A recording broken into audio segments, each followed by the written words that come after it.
যে কোনো মুহূর্তে আমার মালিক চাইলে ধ্বংস করে দেবেন। তাই সময় থাকতে থাকতে আমাদেরকে সময়ের গুরুত্ব দেওয়া উচিত, ঠিক না? সময় থাকতে থাকতে সময়গুলোর একটু গুরুত্ব দিতে শিখুন ভাই। না জানি হায়াত মৌত কে জানে, বলতে পারবো কেউ? কেউ বলতে পারবো না। এটা এমন এক বিধান যাতে কারো রকম ইশারা, মানে কারো কোনো রকম ইশারা চলে না। দুনিয়ার কোনো রাজনৈতিক মঞ্চ নয়, আর দুনিয়ার কোনো প্রশাসনিক ব্যাপারও নয়। এখানে চলবে না আজকের জিনিস আজকে নয়, থাক কালকে হবে, কোনো কথা বুঝতে পারেন না? এখন গোটা বিশ্ব তো চলছে ওইভাবে, ক্ষমতা যার কাছে টোটাল দেখা যাচ্ছে দেশটা নিয়ন্ত্রণ করে সেই। শুধু তাই নয়, আপনি লক্ষ্য করে দেখবেন আমেরিকার মতন মাথা তুলে রয়েছে গোটা বিশ্বকে, সে চায় আমি গোটা বিশ্বের উপর দিয়ে ছড়ি ঘোরাবো, আমার কথাকে গোটা বিশ্বকে মেনে নিতে হবে, তাই নাকি? সুতরাং যে যেভাবে যে অবস্থানে থাকে নিজেকে যেন অনেক কিছু মনে করে। বান্দা, এটাই তো আপনার ভুল সিদ্ধান্ত, এটাই ভুল। আমরা এই জায়গা থেকে বাড়ি হয়ে আসতে পারছি না। এখান থেকে আমাদের বাড়ি আসতে হবে, মনে রাখতে হবে যে এ শক্তি মূল শক্তি নয়, আসল শক্তি হলো মালিকের শক্তি। সুতরাং আমার মালিক যদি মনে করেন সব কিছু করে দিতে পারেন, কারো অর্ডারের দরকার হয় না, ঠিক না? বল, কোরআন শরীফ আল্লাহ নিজে বলছেন, ইন্নামা আমরুহু ইযা আরাদা শাইআন আয়াকুলা লাহু কুন ফায়াকুন। আমার আল্লাহ পাক রব্বুল আলামিন জানিয়ে দিয়েছেন, বান্দা আমি আল্লাহ যখন কোনো কিছু করব বলি কারো ইজাজতের দরকার হয় না রে। আমি শুধু একবার বলে দিই হও, বলার সাথে সাথেই সেটা হয়ে যায়। ও মুসলমান ভাইজানেরা আমার, আজ যদি আমরা এটা মনে করি যে আজ আমার আল্লাহ হয়তো তিনি তিনার কুওয়াতের জায়গা থেকে হয়তো দুর্বল হয়ে গিয়েছে, না, এটা আমাদের ভুল চিন্তা ভাবনা হবে। বান্দারে মনে রেখে দেবেন, হায়াত মৌতের কোনো গ্যারান্টি নাই, যে কোনো মুহূর্তে হয়তো আমাদের পাড়ি দিতে হবে। আমার মালিক নিজে জানিয়ে দিয়েছেন, ইজা জা আজালুহুম লা ইস্তাখিরুনা সাআতাও ওয়া লা ইস্তাকদিমুন। আমার বান্দা মনে রেখে দিবি, আমি আল্লাহ রাব্বুল আলামিন তোমার জন্য বরাদ্দকৃত সময়টা যখন হয়ে যাবে, যথা সময়ে তোমাকে আমি আল্লাহ আমার ডাকে সাড়া দিতে হবে। আমার বান্দা, আমার বান্দা, সুতরাং আমি আল্লাহ রাব্বুল আলামিন আমার হুকুম মোতাবেক চলাফেরা কর। ও মুসলমান ভাইজানেরা আমার, যদি আমি আপনি এটা ভাবি না আজ নয়তো কাল হবে, এখন বয়সটা অল্প, দুদিন পরে করব, ও যুবক ভাইজানেরা পরে দুদিন পরটা পাবো কিনা এর কোনো গ্যারান্টি আমাদের নাই, ঠিক? চলো আমার হাতটা ধরে, আমার হাতটা ধরে তোমাদের গোরস্থানে নিয়ে চলো, আমি দেখিয়ে দেব এই গোরস্থানে কত বাচ্চা ছেলে শুয়ে রয়েছে গো। এমনও শুয়ে রয়েছে যেই ব্যক্তিটা মায়ের গর্ভ থেকে দুনিয়ার জমিনে এসেছে, মাত্র কয়েকটা সেকেন্ড দুনিয়ায় নিঃশ্বাস নিয়েছে, নাই? এমনও বাচ্চা রয়েছে 1 বছর 2 বছর হায়াতে ছিলেন। এমনও বাচ্চা রয়েছে যেই বাচ্চাটা দুনিয়ার জমিনে ভূমিষ্ঠ হয়েছেন, যৌবনে পদার্পণের আগেই দুনিয়া থেকে বিদায় নিয়ে নিয়েছে, ঠিক না? নাই?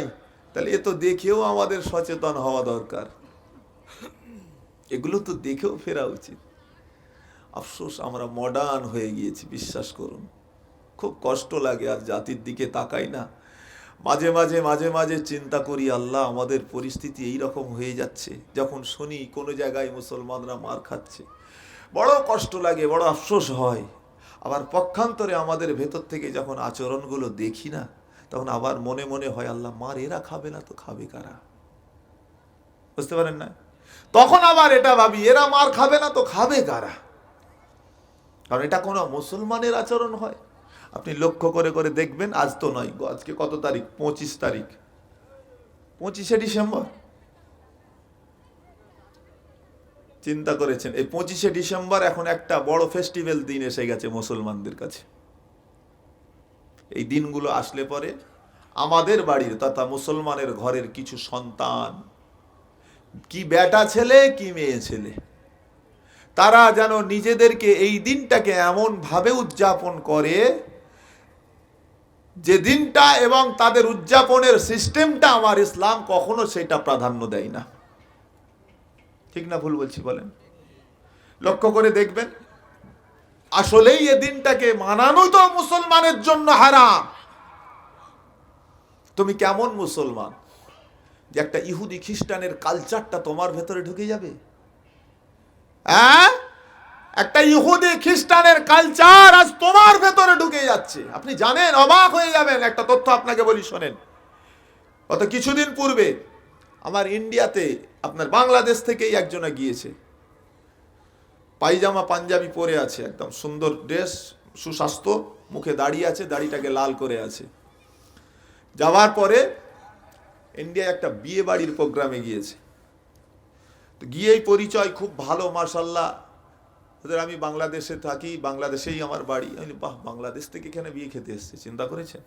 বললো আমিও এসছি, আমার স্ত্রীও আছে। দূর থেকে দেখালো, দেখিয়ে দিয়ে বলছে যে এরকম কিছুদিন আগে না, গত বছর আমরা গিয়েছিলাম, হজ পাকে গিয়েছি, হজ করেও এসছি। যাই হোক, কথাবার্তার শেষে ওখান থেকে দেখলাম, মানে যখন বাড়িয়ে চলে আসছি, বিয়ে বাড়ি মানে ওটা তো আপনার হোটেল বা লজ ভাড়া নিয়ে বিয়ে বাড়ি হয়েছে। হোটেল ভাড়া নিয়ে, এদিকে কি হয় কিনা জানি না। আমাদের দিকে যে সমস্ত জায়গায় মানে যাদের বিয়ে বাড়ি জায়গা টাইগা বাড়িতে অভাব আছে, তারা কি করেন, ওই বড় বড় হোটেল টোটেল থাকে, ওগুলো ভাড়া নিয়ে নেয়, পুরো সেই জায়গায় হয়। তো ওই ভাড়া নিয়ে বিয়ে হয়। তো তারই পাশে একটা রিসর্ট রয়েছে। ও বাবা, বাড়ি আসবার সময় দেখা যাচ্ছে ওই যে মুরব্বী হাজি সাহেব একটু আগে বলল, দেখা যাচ্ছে যে এই রিসর্টের ভেতরে গিয়ে এমন একটা জায়গায় বসে আছে, যেই জায়গায় অবাধে মদ চলছে। বুঝতে পারছেন না? তখন চিন্তা করলাম যে আল্লাহ, হাজি সাহেব মানুষ, বাংলাদেশ থেকে এসে পরিচয় দিয়ে গেল, এসে তার সংস্পর্শটা কোন জায়গাটাই দেখেন। বুঝতে পেরেছেন? তাহলে আমরা নিজেদেরকে মডার্ন বানাতে গিয়ে কত নিচে নামিয়ে দিচ্ছি, ভেবেছেন একবার? নেই, আমাদের হৃদয়ে মরণের ভয়টা উঠে গেছে যে আমাদের মরতে হবে। দুনিয়ার জমিনে চলাফেরা করি, মনে হয় এ দুনিয়াটাই আমাদের জন্য যথেষ্ট, মরতে হবে এটাকেও আমরা বিশ্বাস করি। কিন্তু আফসোস, মরণের পরবর্তী যে কি অবস্থাটা হবে সেটা সম্পর্কে আমাদের সামান্যটুকুও ধারণা আর নাই। নাই, ন্যূনতম ভয় ভীতি আমাদের ভেতর নাই। এটাই মুসলমান? এটা তো আমার আখলাক হতে পারে? মুসলমান ভাই জানেন আমার, আমার নবী পাকে দেওয়ানা রাখা ও আমার রাসূলুল্লাহর উম্মাত উম্মতি গণেরা শুনে রেখে দিন, আমলিয়াতের জিন্দেগি আমাদের কিছুই নাই। আমল আমরা তেমন কিছু করতে পারি না। বিশ্বাস করুন, যে আমলটা আমরা করেছি এই আমলের বেনিফিট হিসাবে আল্লাহর জান্নাত পাবো গ্যারান্টি নাই। তথাপি দুনিয়ার জমিনেতে আমার আল্লাহ পাক রব্বুল আলামিন হায়াতে রেখেছেন বা বহাল তবিয়াতে রেখে দিয়েছেন, কারণটা অন্য কিছু নয় রে আল্লাহর গোলাম, মনে রেখে দেবেন।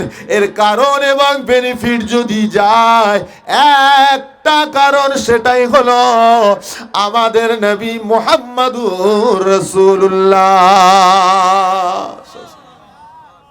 বুঝতে পারে?